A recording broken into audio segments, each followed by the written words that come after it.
Bonsoir à toutes et à tous, ici Félix, bienvenue dans cette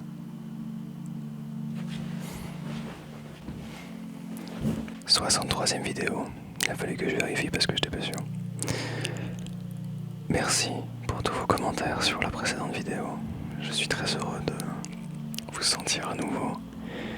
Et toute votre bienveillance, comme d'habitude, m'a fait chaud au cœur énormément.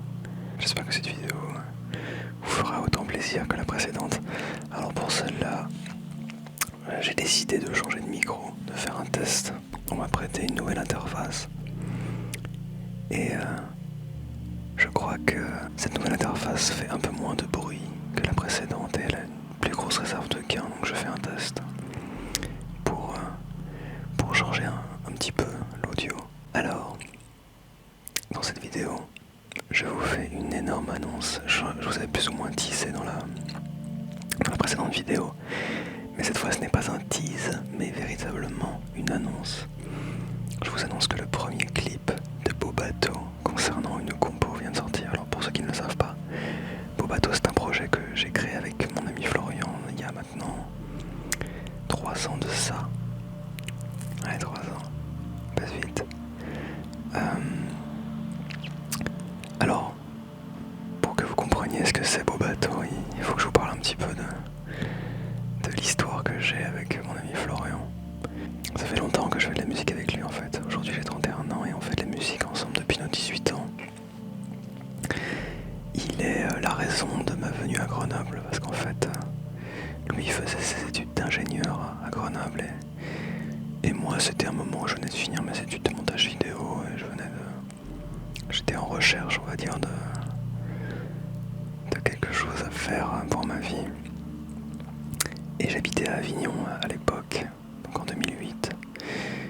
Florian a déménagé, je crois, sur Grenoble, alors je sais plus exactement, mais tout ce que je sais, c'est que je l'ai rejoint en 2010 avec mon ami Étienne. Et ensemble, nous avons formé un groupe de musique qui s'appelait à l'époque ULC. Un groupe de musique qui du coup faisait plutôt du rock progressif, et je vous en avais parlé, je me rappelle, à l'époque, parce que vu que j'ai démarré cette chaîne il y a maintenant 8 ans, bordel. Et je me rappelais que je vous avais dit, que je vous avais montré un petit peu des choses et que vous étiez allés voir. Et donc Florian était le bassiste du ULC, puisque ULC s'est arrêté il y a maintenant près de 2 ans, je crois. Et donc c'était notre premier groupe qu'on avait fondé à nos 18 ans ensemble, et jusqu'à il y a 2-3 ans. Donc c'était une longue histoire, une longue épopée. Et finalement on a décidé d'arrêter le groupe ULC pour des raisons d'ordre artistique et personnel, évidemment, comme dans toutes les histoires de groupe, hein, de toute façon. Je n'invente rien. Et donc on a décidé ensemble de continuer de faire de la musique ensemble et de fonder Bobato. Alors il y a eu d'autres épisodes aussi entre temps, c'est qu'en fait avant je faisais partie d'un groupe de rock qui s'appelait Talisker où j'étais le batteur et lui avait rejoint Talisker. Mais ça s'était mal passé dans Talisker, alors du coup lui était parti rejoindre la Muscle, que je vous ai aussi tissé d'ailleurs et dont vous avez participé à la campagne et je vous remercie encore pour ça. Et donc on a décidé de faire de la musique juste tous les deux. Ça faisait longtemps en fait qu'on avait envie de faire ça et de s'accompagner de machines aussi pour réduire le nombre de personnes parce qu'on vit quand même une époque formidable, on vit l'époque de la modernité, on vit avec Ableton Live et avec les ordinateurs portables. Et grâce aux ordinateurs portables on peut se dédoubler et jouer avec un orchestre si on veut dans un PMU ou dans le salon de votre grand-mère. Enfin, voilà, on peut vraiment tout faire quoi.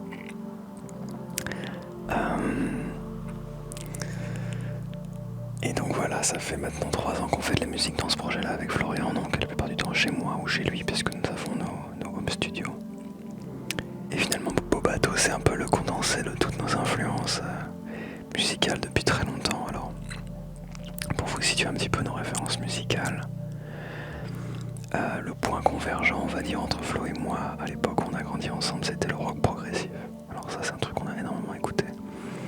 Moi, je suis resté bloqué sur le rock progressif des années 70 avec des groupes comme Genesis, Pink Floyd, Yes, Emerson, Lake & Palmer et j'en passe, il y en a plein. Je pourrais en citer plein. En gros, pour ceux qui ne savent pas, le rock progressif, ce sont des morceaux qui sont constitués de structures qui parfois peuvent dépasser les 10, 15, 20 minutes. Et intégrer plusieurs ambiances dans une même chanson. Voilà, on n'est pas du tout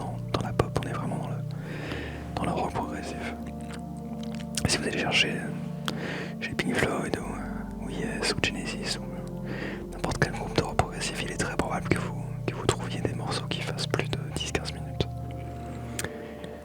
Et moi du coup j'adorais ça à l'époque et c'était ce qui nous avait rassemblés, c'était un peu la sève de ULC, notre premier groupe. Et puis finalement avec le temps en fait, moi j'avoue que je me suis intéressé assez tardivement à la nouvelle scène. Alors à l'époque quand j'avais 20 ans j'étais vraiment keblo sur le rock prog et la musique des années 70. Et j'étais presque un peu méprisant on va dire envers la nouvelle scène, envers l'électro et tout ça. Et puis au fur et à mesure du temps, il y a eu des passerelles dans ma culture musicale avec Daft Punk, Justice qui justement mélangeait des vieilles influences pour en faire quelque chose de nouveau et d'assez stylé.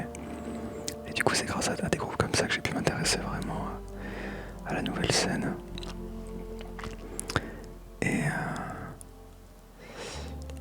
Et du coup, aujourd'hui je considère vraiment que j'écoute de tout en fait. J'écoute vraiment de tout. J'ai pas de genre fermé. Je trouve que toutes les musiques ont quelque chose à raconter. Et la musique étant quelque chose de complètement universel pour l'être humain, bah en fait je peux trouver de l'émotion dans tous les genres de musique. En fait toutes les musiques peuvent me parler. Et je crois que c'est à peu près pareil pour tout le monde en fait, en général. En général, si on aime que ce qu'on aime, bah c'est qu'on est renfermé sur nous-mêmes et en fait notre histoire est déjà écrite si on veut. Si on se laisse pas surprendre par d'autres cultures ou d'autres choses qu'on ne connaît pas, au bout d'un moment on devient vieux quoi, en fait. Et il n'y a pas d'âge pour être vieux, visiblement. Mais pardon, je m'égare. Du coup, Bobato c'est un petit peu le condensé, on va dire, de toutes nos influences et de cette très longue complicité que j'ai avec Florian. Donc voilà, on fait tout nous-mêmes, on compose, on écrit, on prémixe. Alors le mixage est quand même... le mixage et le mastering sont réalisés par quelqu'un au final parce que je ne suis clairement pas assez fort pour faire un vrai mix et un vrai mastering, c'est un vrai métier, je ne sais pas faire ça. Donc tous les morceaux que nous publions sont mixés et masterisés par Fred Monestier qui travaille sur Grenoble et qui a son studio de mixage à Grenoble. C'est entre autres le mixeur et le producteur de Sinsemilia. Voilà. Même si notre genre de musique n'a absolument rien à voir avec Sinsemilia. Voilà, pour l'instant nous avons fait mixer 5 morceaux par lui, mais nous les sortons au compte-gouttes. Et donc aujourd'hui je vous annonce que le clip de notre première composition, à savoir Tu vas t'en sortir, c'est le titre du morceau, est sorti alors je vous parle et je vous invite vraiment à aller voir ce clip. Il faut streamer le morceau sur Spotify aussi. Voilà, c'est le plus beau cadeau que vous puissiez me faire, ce serait d'aller streamer le morceau sur Spotify et de regarder le clip. Et de surtout mettre plein de commentaires pour nous donner vos avis parce qu'on est très impatients de voir vos commentaires. Voilà, le clip a été réalisé par le mec qui fait les clips de La Musgueule également. C'est un mec super cool qui fait du super taf. Il s'appelle Ben. Je vais pas donner son nom de famille et tout ça pour des raisons de confidentialité évidente. Par contre, je vais vous donner sa référence professionnelle. En gros, sa société s'appelle Dot Linear Films. Et je vais vous partager les liens en description pour que vous allez voir le travail qu'il fait. Mais si vous voulez voir quel travail il fait, vous pouvez aller voir tous les clips de La Musgueule. Il fait de la super réal. Donc si jamais vous êtes en Rhône-Alpes et que vous avez besoin d'un réal talentueux, vous pouvez faire appel à lui. C'est un super bon déco et il nous a vraiment assisté pour la réal de ce clip. On est très content du résultat. En gros, l'histoire de Bobato, c'est 2 amis qui veulent s'enfuir loin de ce monde qu'ils considèrent comme inférieur à eux et qui décident d'attendre le beau bateau qui les emmènera vers un monde meilleur. Voilà l'histoire de ce groupe, l'histoire du beau bateau. Donc alors dans la plupart des paroles de Bobato, vous trouverez pas mal de sarcasme, pas mal de poésie, pas mal de... Je sais pas en fait, j'aime pas parler de la musique, c'est chiant. Je préfère que vous jugiez par vous-même et que vous me dites ce que vous en pensez sur le clip directement. Écrivez des commentaires ou dans cette vidéo même si vous voulez. Et voilà, je suis vraiment très impatient d'avoir vos avis. Donc là on a 3 autres morceaux qui sont mixés et masterisés. Le projet c'est de sortir un album, alors je crois, si je me rappelle bien du calendrier, le projet c'est de le sortir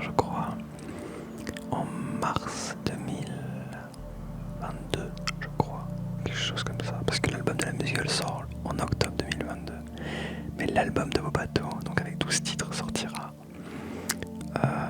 vers mars 2022 je crois. Et en attendant, nous allons sortir un single tous les 2 mois à peu près. Avec ou sans clip, pour ça on verra.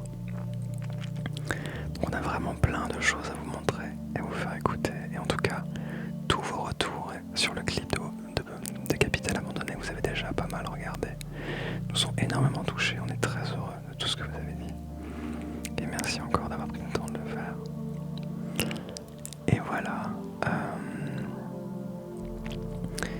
Et c'est vrai que avec le temps, je me rends compte un petit peu de toutes les influences musicales. C'est curieux parce qu'avec Bobato, on a toujours un peu ce souci de rester spectateur de ce qu'on fait. Alors des fois on fait des choix complètement maladroits parce qu'on n'est pas géré par un réalisateur artistique, alors du coup on est vraiment livré à nous-mêmes. Et c'est parfois très long pour réussir à faire quelque chose de simple et d'évident. Alors on fait beaucoup d'erreurs. Et la plupart du temps, on estime que ça fait partie de la personnalité du projet. Ce qui nous épargne, on va dire, ce qui nous déculpabilise de faire n'importe quoi en gros. Voilà, parce que c'est vrai qu'on a un petit peu toujours ce souci de pas toujours suivre les règles. Et ça peut, je pense, en dégoûter certains et en attirer d'autres. Parce que de toute façon, peu importe les choix qu'on fait dans la vie, il y aura des gens qui seront pour, des gens qui seront contre. Et si vous décidez de changer de style vestimentaire, vous allez vous fermer la porte de certaines personnes et vous ouvrir la porte d'autres gens. Donc finalement, peu importe ce que vous faites, donc finalement, peu importe ce qu'on fait, il y aura des conséquences dans tous les cas. Et ça, c'est quelque chose qu'on a bien compris. Donc finalement, on s'est dit, bon bah, si ce qu'on fait a des conséquences dans tous les cas, autant faire ce qu'on veut. Et puis on verra bien ce qui se passe. Mais je pense que le plus important, c'est de faire les choses avec honnêteté. Et je pense que le plus important quand on produit quelque chose, c'est que ça nous touche nous-mêmes. Moi, je crois vraiment au coup de foudre, dans le sens où si l'effet n'est pas immédiat, et ben c'est qu'on s'est trompé en fait, ou qu'on fait fausse route. Et je pense que dans le passé, on a commis vraiment l'erreur de travailler sur des productions qui à la base nous plaisaient pas trop, en se disant que peut-être on allait réussir à en faire quelque chose et machin. Et pour le coup, on a vraiment persévéré sur beaucoup d'idées, à beaucoup de moments.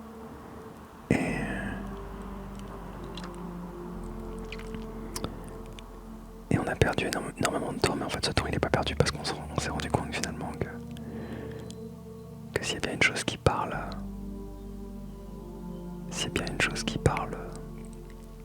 plus vrai que le reste, c'est le cœur, c'est les tripes, voilà.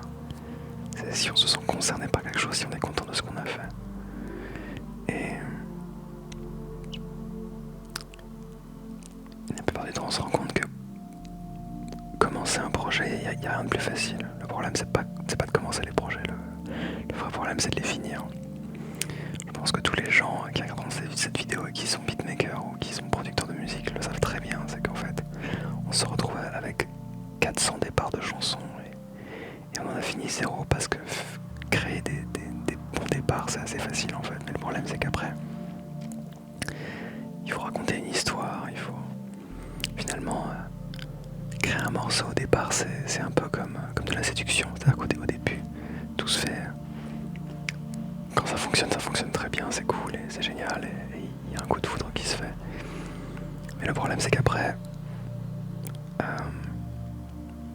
il y a des sentiments qui se développent et en fait, on tombe amoureux et puis on crée une relation. Et avec un morceau, c'est un peu pareil. C'est-à-dire que le coup de foudre peut être très facile et puis en fait, on n'a pas forcément envie de raconter une histoire avec ce truc trop bien. Où on ne sait pas la raconter, on ne sait pas ce qu'on va raconter. Finalement, ce sera un peu comme une sorte de plan cul, une sorte de plan cul musicaux en fait.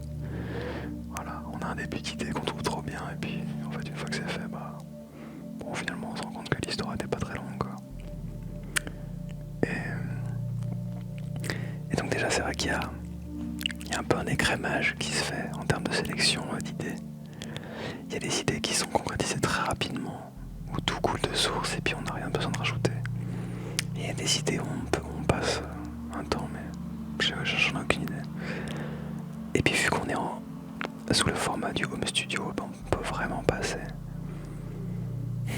des centaines d'heures sur un morceau, vraiment, je mens pas quoi.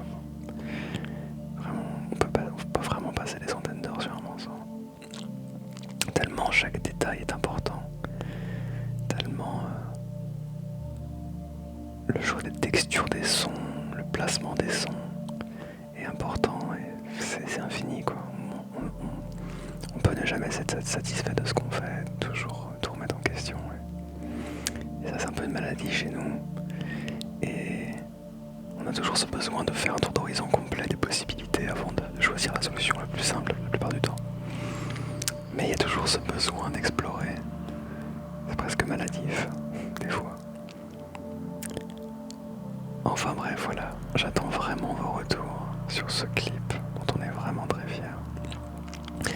Je vous invite aussi à vous abonner à toutes les plateformes possibles pour nous suivre. Oui, vraiment, je vous harcèle, là, vraiment là. Vraiment, c'est le grand retour en force de Bobato et il faut y aller maintenant. C'est grâce à vos commentaires et grâce à vos visionnages que les gens vont croire qu'on sera célèbre. Et du coup, peut-être qu'on deviendra célèbre. Je sais pas. On n'est pas à l'abri. Et je suis très heureux de reprendre cette chaîne. De vous sentir. Vraiment, les commentaires que j'ai vus dans ma dernière vidéo m'ont vraiment touché, m'ont fait très plaisir. Voilà, abonnez-vous aussi à l'Instagram de Bobato. On fait des stories très nulles tous les jours. Et vous pouvez peut-être me voir sous un nouveau jour parce que je me permets d'être très con sur Instagram parce que, encore une fois, je vous le répète, mais là vous me voyez sous mes airs sérieux et diplomate, je cherche mes mots, je fais attention à la forme, tout ça, mais en fait je raconte beaucoup de conneries, je suis assez... Je suis un bout en train, comme on dit.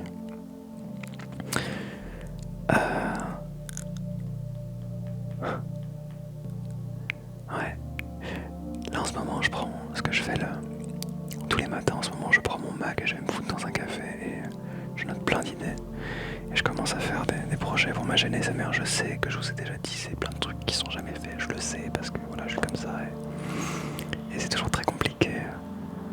La ASMR c'est pas un sujet facile. J'arrive pas à très bien le manipuler. Mais j'aimerais vraiment faire des expériences, aller plus loin. Le problème c'est que déjà avec mes deux projets j'ai pas le temps. Parce qu'évidemment le temps horloge c'est ce qui me manque. J'aimerais bien que mes journées fassent 72 heures, ce serait pas mal. J'apprécierais beaucoup, mais c'est pas le cas. Donc du coup, évidemment, vu que je dépends de mes autres projets, bah, je me consacre à eux, bien évidemment, c'est normal. Mais j'aimerais pouvoir prendre plus de temps pour... Puis c'est vrai que bon, vu que je travaille énormément chez moi, sur des ordinateurs, avec des microphones et tout ça, et du coup c'est vrai que des fois j'ai envie de partir en randonnée, de me casser de chez moi et faire autre chose quoi. Que du montage vidéo devant l'ordinateur, et donc forcément la chaîne ASMR me rajoute une charge de travail à ce niveau là, donc c'est vrai que c'est pas forcément la priorité vers laquelle je vais aller, mais oui, dans ma tête j'ai des grands projets, croyez-le, vraiment, croyez-le, et voilà, donc en tout cas si un jour on joue à l'Olympia, bah je vous dirai. Je vous laisse saluer tous mes abonnés de ma chaîne ASMR et je prendrai un papier comme ça puis je vous lirai tout. Je lirai tout vos noms. Même si ça prend une heure, c'est pas grave. Je le ferai. Ça j'en suis pas sûr. Je sais pas. Peut-être que je vous mens. C'est possible. Peut-être que d'ailleurs tout ce que je raconte c'est peut-être des conneries, vous savez pas en fait. C'est pas bien de savoir. Peut-être que je vous raconte n'importe quoi. C'est possible. Et qu'en fait... depuis 8 ans, bah, cette chaîne ASMR c'est un énorme troll et je raconte n'importe quoi. Vous pouvez pas savoir. Non, je pense que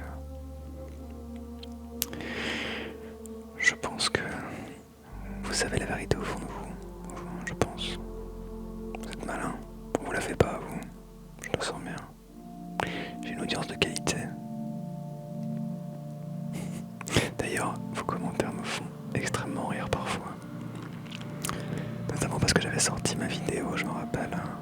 de l'euro, du coup c'était une semaine à peu près. Et il y en avait un qui avait dit quelque chose du genre oh mon dieu, Félix sort une vidéo, c'est l'euro, et bah écoutez, je vais sortir, trouver la femme de ma vie et puis jouer au loto parce que ça m'a beaucoup fait rire. Et voilà. Et je vous aime très fort et je vais essayer de faire une vidéo par semaine encore. J'ai encore essayé. Finalement, faire des vidéos ASMR, c'est un peu comme arrêter la clope, vous savez, mais inversé. C'est ça qu'on arrive à arrêter. Alors moi, j'ai jamais commencé à fumer, mais c'est un peu la métaphore qui me vient maintenant. C'est ça qu'on essaie d'arrêter de fumer, mais en fait, du coup, moi j'essaie de faire des vidéos ASMR et j'y arrive pas. Bon, du coup, c'est un peu kiff-kiff quoi. Finalement, ça arrive par période. Mais vous êtes toujours là. Et si vous saviez à quel point je vous aime, vous pouvez pas savoir. On peut pas se faire de câlin en plus, il paraît que c'est interdit.